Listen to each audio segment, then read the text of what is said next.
కృష్ణా జిల్లాలో రాజకీయ పరిణామాలు ఆసక్తికరంగా మారుతున్నాయి. మంత్రి జోగి రమేష్ టార్గెట్ గా టీడీపీ అడుగులు వేస్తోంది.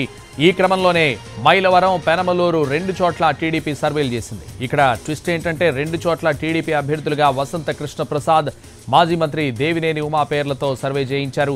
ప్రస్తుతం మైలవరం వైసీపీ ఎమ్మెల్యేగా ఉన్న వసంత కృష్ణ ప్రసాద్ టీడీపీలో చేరతారని సోషల్ మీడియాలో విస్తృత ప్రచారం జరుగుతోంది. మంత్రి జోగి రమేష్ కు పోటీగా వసంత బరిలోకి దిగుతారని లోకల్ గా టాక్ నడుస్తోంది. మంత్రి జోగికి ఎమ్మెల్యే వసంతకు మధ్య కొంతకాలంగా పొసగడం లేదు. జోగి రమేష్ జోక్యం ఎక్కువైందని అధిష్టానం దృష్టికి తీసుకెళ్లినా పట్టించుకోలేదని వసంత అసంతృప్తిని వ్యక్తం చేశారు. ప్రస్తుతం పెనమలూరు అభ్యర్థిగా ఉన్న జోగి తిరిగి మైలవరం అభ్యర్థిగా వెళతారని ఒక ప్రచారం జరుగుతోంది.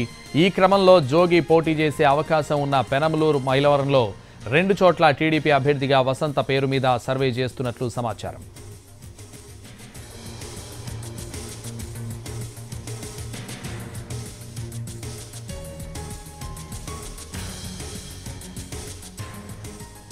కృష్ణా జిల్లాలో రాజకీయ పరిణామాలు ఆసక్తికరంగా మారుతున్నాయి. మంత్రి జోగి రమేష్ టార్గెట్ గా టీడీపీ అడుగులు వేస్తోంది. ఈ క్రమంలోనే మైలవరం, పెనమలూరు రెండు చోట్ల టీడీపీ సర్వేలు చేసింది.